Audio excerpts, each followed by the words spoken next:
Ooh, little sneaky sneaky.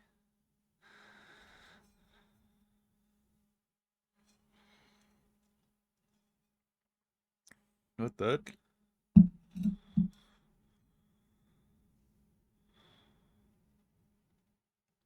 Can I got a better? Oh my gosh. Soy Fun's lieutenant? Aw, cute.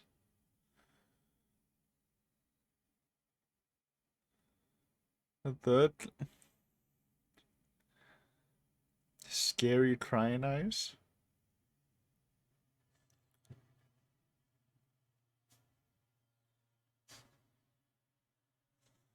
Kind of funny his Zampatoza ball thing too, right?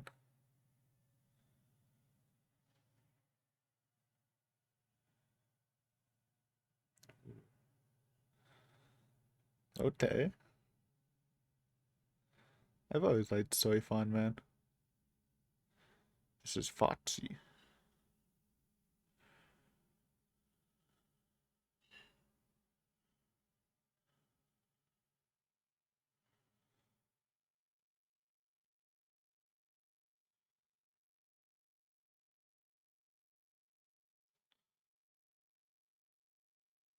Ooh,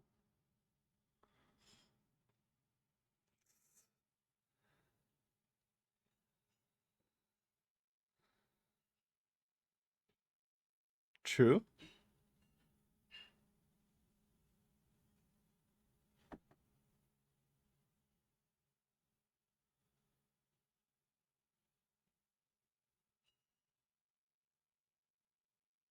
Also true.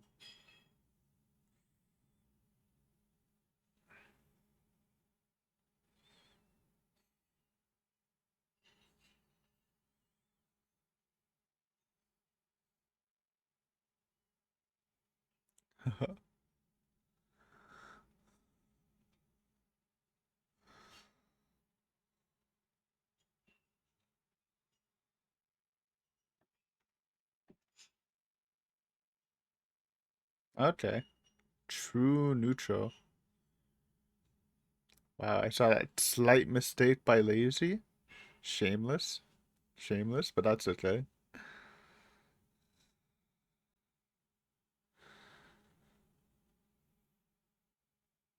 We're just vibing.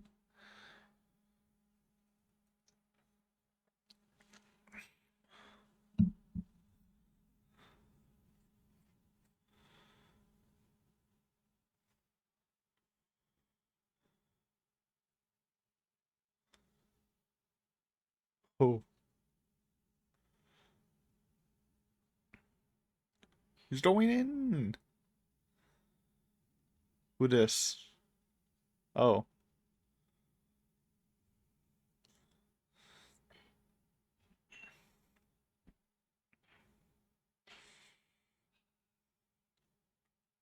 the Forge.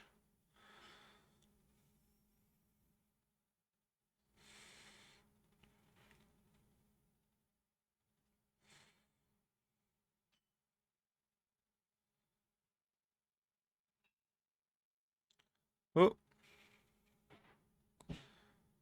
out with the old and with the new sort of thing. Finally, we're not dead. Old man Zangetsu.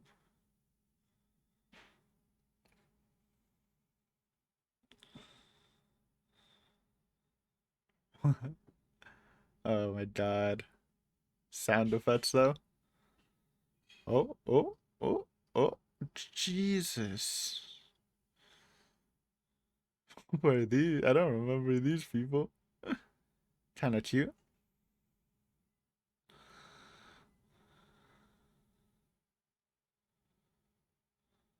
Oh,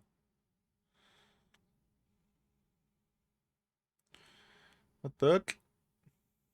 Vibing?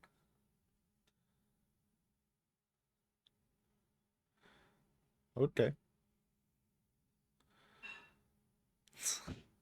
Uh,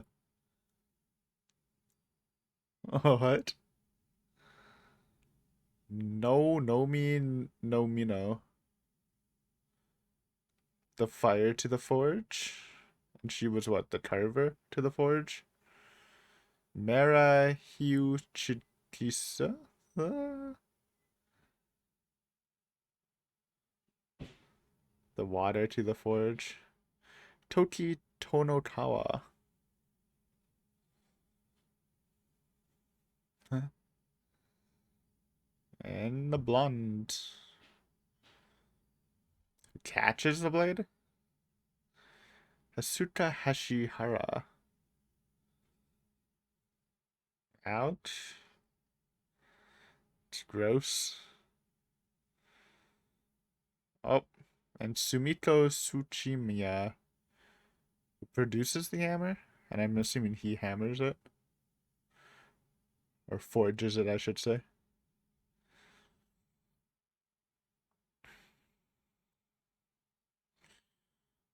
Ooh. Go Ichi. Oh, she holds it in place too.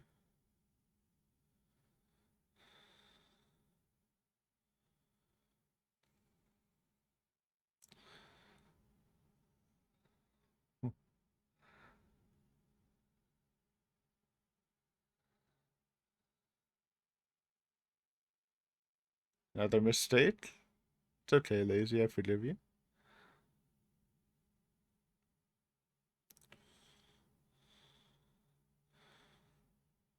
Fair, true. I was also thinking of that.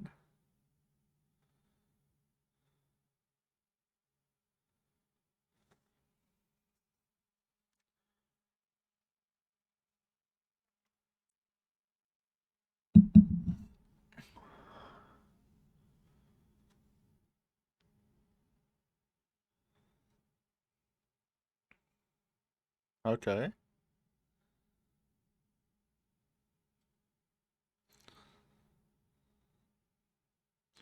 And I just didn't know that. It was more coincidental.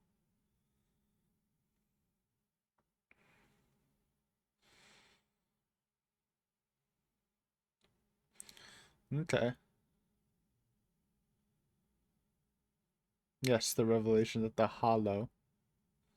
This is Ryo Zanpato.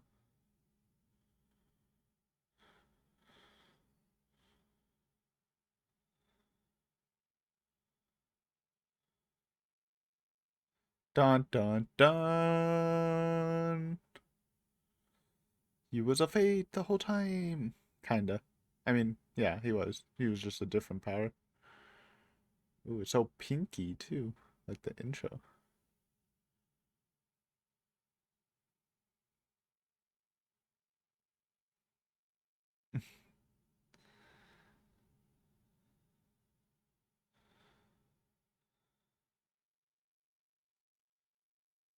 Yes. Dun dun dun. I know some reactors have commented on it, but they never really thought it was the same person.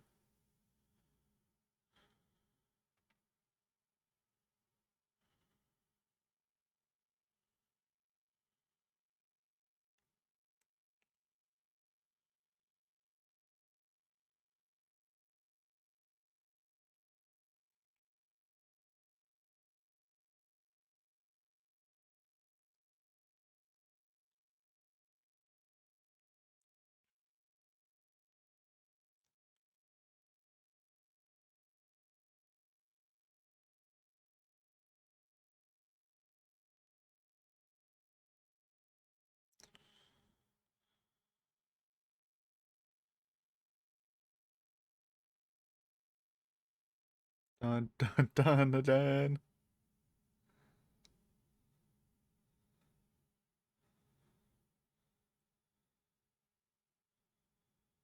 It's actually a really cool twist.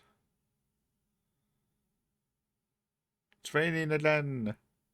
Sendatsu hates when it rains. Everyone hates when it rains.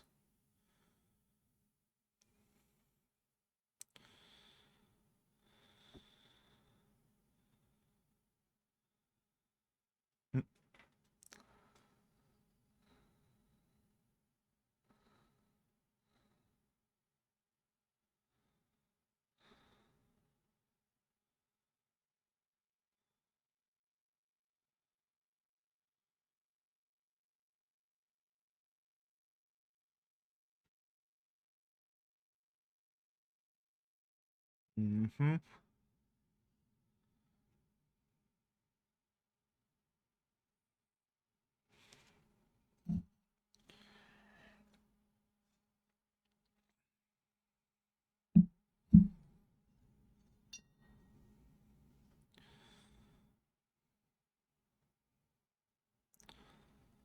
Yeah, this was a cool reveal too. What he's about to say.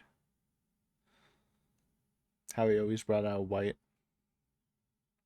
when he needed like a boost or whatever. I thought this was really cool when I read it.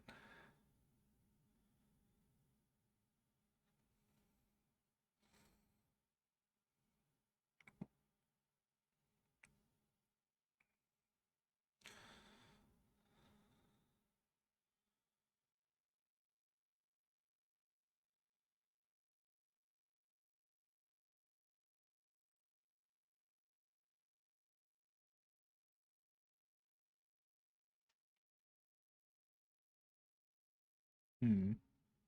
Probably helped in the long run too. I think if he had the full hollow power, he might have just been taken over early.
Oh, he's disappearing.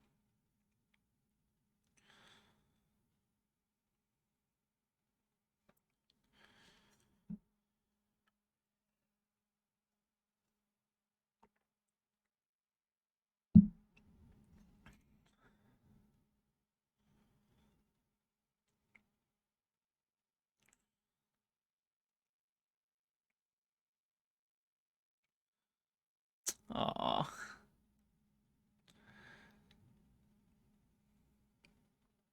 Almost a tearjerker, but also we're jamming. Oh, it's the song. I was like, this isn't the ending song.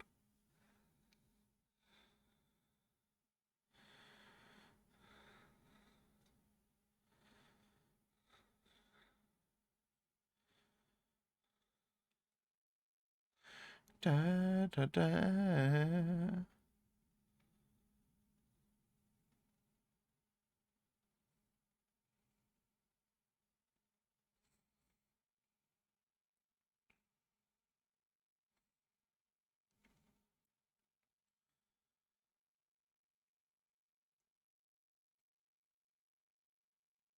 Oh yeah, the Black Shadow thing too. I didn't even like connect that. And he protected him with the blute. Yeah, he has been helping, even though he it wasn't really with the Zangetsu part or the Zanpato part.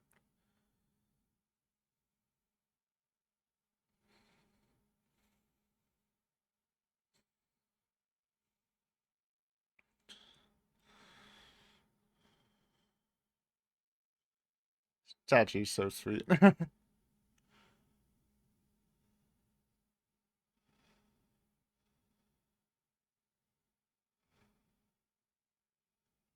Ooh.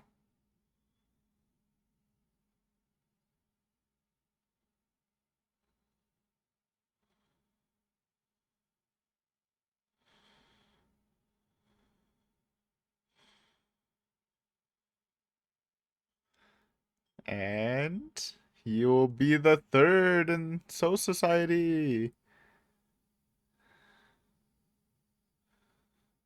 Holy.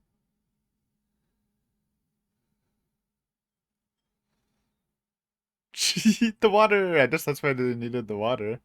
Or maybe that's not what it was.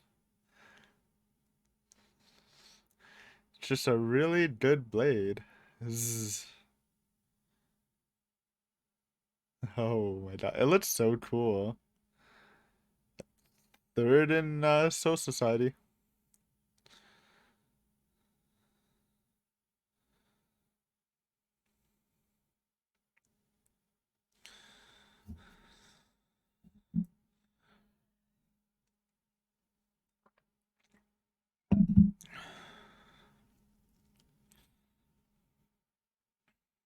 Ooh.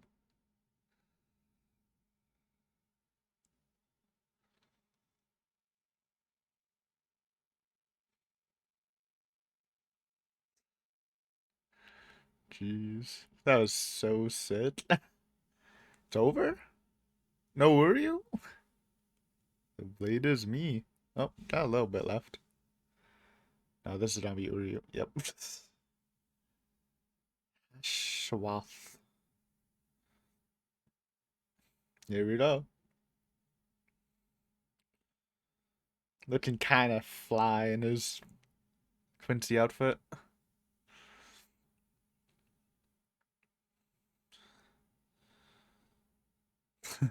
Neat hair too.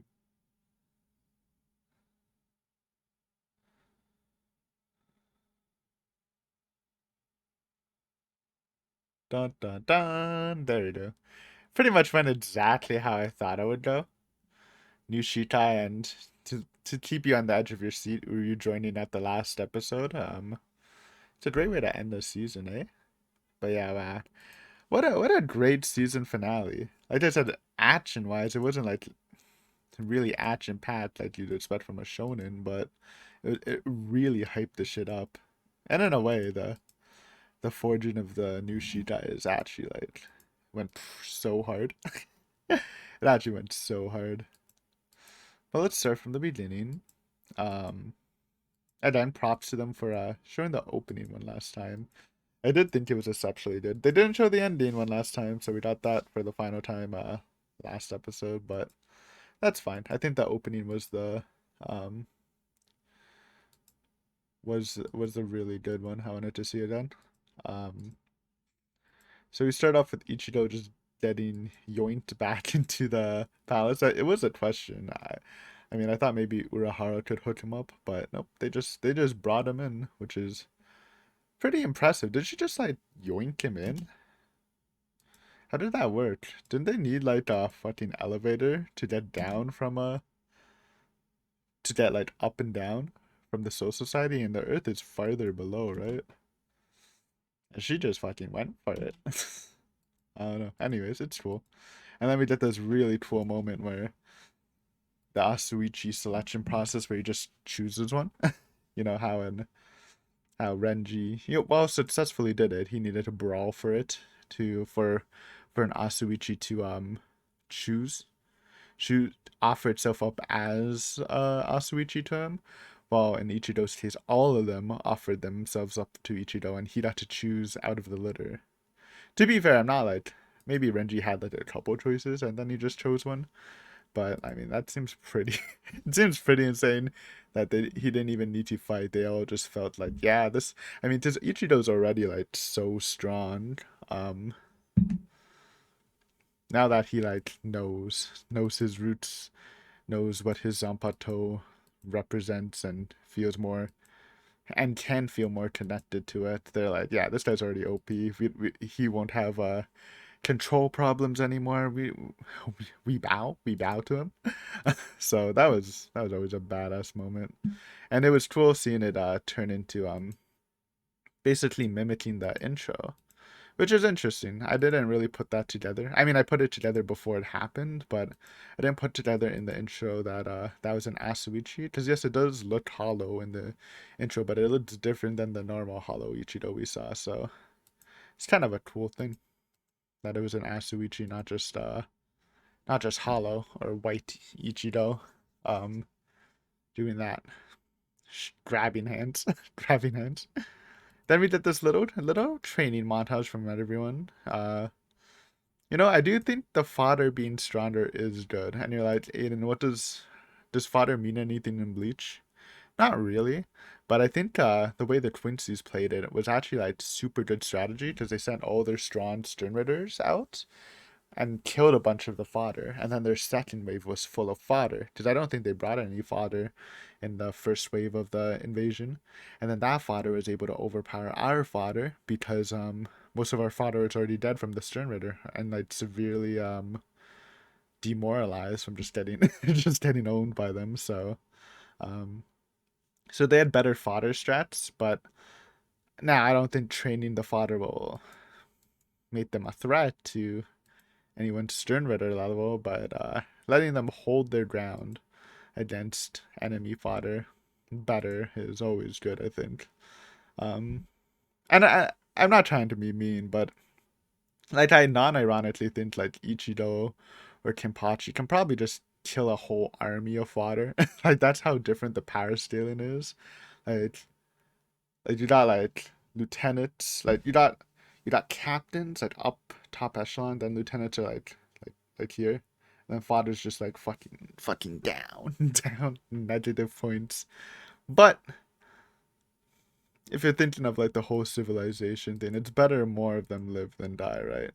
That's they do the behind the scenes stuff too, like labors and stuff. You gotta manage your fodder. Anyways, I honestly like low key kind of forgot that we lost 4 Bankais, right? Was it 4? Toshiro's, Foxy, Soifons, and Byakuya's. Yeah, so we lost 4 Bankais. And I forgot when they got it back. For some reason in my mind, they already got it back. Like like Toshiro and all of them got it back already before the invasion hits, but that's definitely wrong. I'm pretty sure that's definitely wrong. So it made sense they're just training their basic skills because it's really needed. Because it was pretty embarrassing that just how easily the Stern Ritter was dealing with them all, and they literally just couldn't do anything without their Bankai. Now, obviously, we know they have Blue Vein, which is a super defense buff, but still, it's the hard counter. Sure, stealing Bantais is a hard counter, but um, they really should train their base forms up well. Because again, you look at like Ichido, who if I mean I guess he didn't like when he was fighting QPOP, like he was toe to toe with him pretty well against him when he was in his released form. And granted, like I feel like most of the matchups we saw, they didn't even go into the form, the like Angel Wind form that QPOP went to. Sure, Ichido didn't actually do any real damage to him because he was able to tank a base Getsuga Tensho to the throat point blank, but still, um, it's never bad training your body, right? I mean, I guess obviously Tempachi could, but that just shows how strong. That's why Tempachi is so OP. In his base form, I would consider him even before he unlocked the stuff with Unohana, probably like on the upper echelon of captains, and can probably beat most of them in Bankai. Like just in base form, they need that sort of base form strength. Obviously, they won't get to Tempachi's level, but they can't just be dependent on Bankai, I think. And it's hard not to. I don't blame them because it's such a powerful technique. Why not use it? But always, always train your other stuff just in case of emergencies like this. Anyways, Toshiro's training base. 6'9" Lieutenant is training Bankai. I don't remember what his Bankai does. I feel like he does use it in the Blood War. I just forgot who he uses it against. I think it is like a chain based thing because his release, his shit guy is a chain based. And I quite like chain based weapons, so it's probably cool. Also, I totally thought these two um were like related. The captain and this guy, because I'm pretty sure he has a 6'9" tattoo also. But I don't know. Maybe they are. It's just, it's just business. Trying to keep it good. Also, I appreciate Mashiro with the Kamen Rider transformation. It's not something I would have gotten back in the day, but I have recently been watching Kamen Rider W, my first Kamen Rider series, and it's been pretty good. So now I can appreciate it. I appreciate the Kamen Rider uh, reference. And of course, we have Mayuri and Nemu working on something. I assume this is probably like a way to reverse the Bankai stealing, because it's not like an inherent Quincy ability. They're actually using like a device to steal and store Bankais.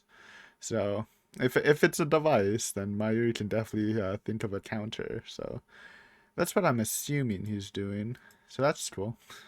Wish Aton could have got a better cameraman, or maybe that's just intentionally blurry. Also, we see Soifan's lieutenant playing with his cute little sister.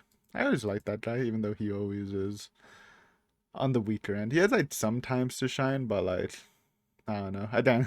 Lieutenants are just like so far below captains in power. It's like there's just like the steps of ranking up is just like the discrepancy is just so high.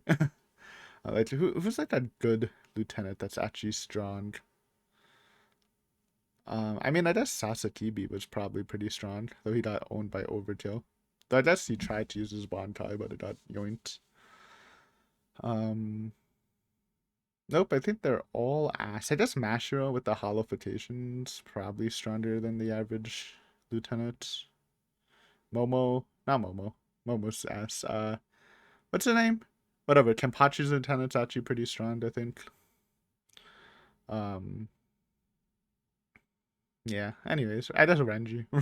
Renji route, yeah. Kind of cheat codes because they're getting super buff. But honestly, before this training arc started, they were ass, so it doesn't really matter. It's cool to see him and Soifun doing some solo training, sort of the same idea as Toshiro, just train base stats. While Foxy dude is taking a different route and he's trying to learn the forbidden technique. And I do know what this is. I do remember, and it was pretty sick. Though I was always kind of sad about Bambita. Though the zombie arc was pretty funny. So that's cool. Seeing big. So is he a fox? Because that's literally just a big doggy. I know Bambita called him a doggy, and I also like to call him a doggy to mock him. But maybe they're just like big furry animals. Anyways, then we get to the forging part, which is pretty exciting. Seeing Blade God's forging crew. Which one's my favorite design? Let me look at them. I still think Meru, the red-haired one. I like that design the best. Um, the pink-haired one's pretty adorable.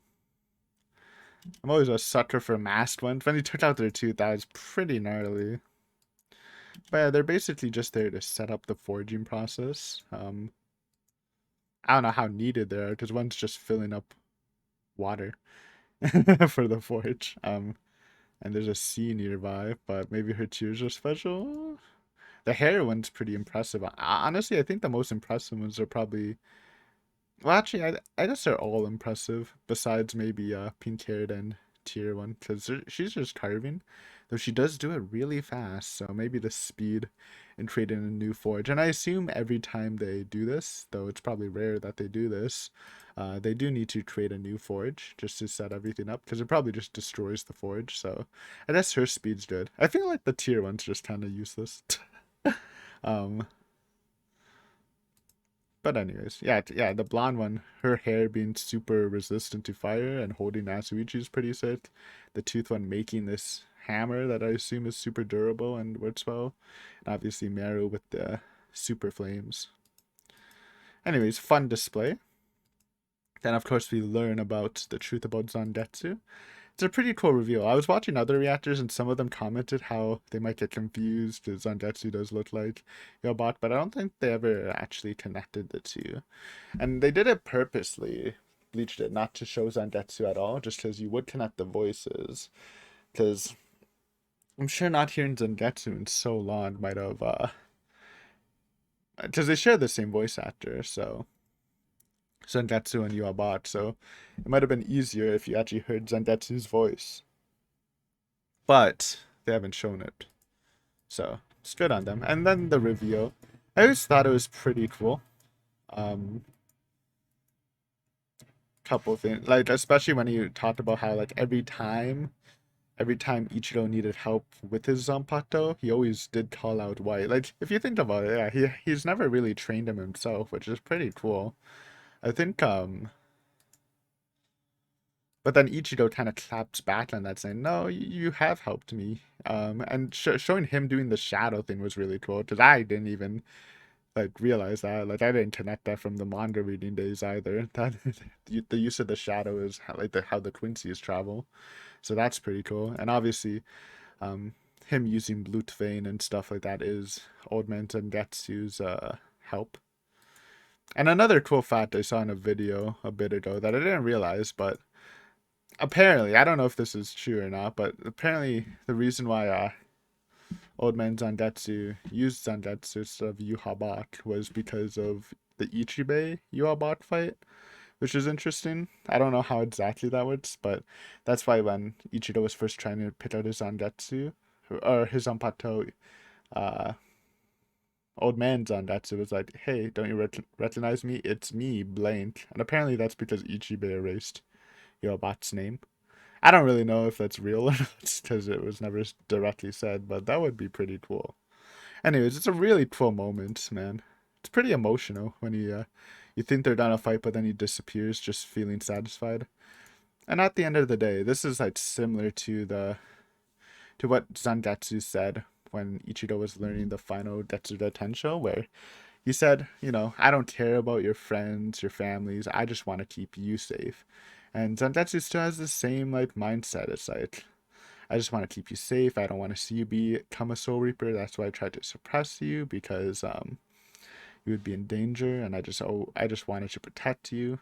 And I think it is kind of good he suppressed Ichigo a bit because if he didn't have that early on, then I feel like he might have just went full hollow earlier. But yeah, now he's realizing that Ichido's strong enough on his own and leaves it to him. But Ichido's not gonna just let him get away and creates the third dual wielding Zanpakuto. Obviously, Shunsui and Utitaki have their own, but it does look badass. I really like the small one too, just because it's like in an odd shape, but it is pretty sick. And of course, they leave us with Uryu joining. We don't actually get to see the conversation with Hashawalt. I guess like he's probably made up his own mind after reading the journal. Um, but yeah, man, it's a great way to end seeing the power up and Uryu joining. Great pacing, predictable, but like in a great way. But yeah, guys, this was Bleach 1000 Year Blood War. Um, it was a great journey. Again, I really enjoyed the weekly segments.